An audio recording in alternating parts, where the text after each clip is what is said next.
Ils sont 80 à avoir rejoint la caravane de migrants. Des homosexuels, des transsexuels qui préfèrent l'inconnu d'une odyssée semée d'embûches à leur quotidien en Amérique centrale.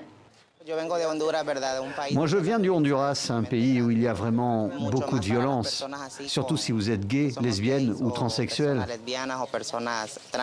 Là-bas, on nous tue, on nous décapite, on nous mutile. Et en fait, on a très peur, c'est pour ça qu'on fuit. Mais une fois en route vers les États-Unis, au sein du groupe de migrants, Josué et les autres se sont encore retrouvés confrontés à la discrimination.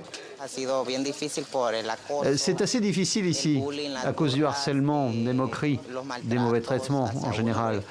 On nous traite comme si on n'était pas normaux.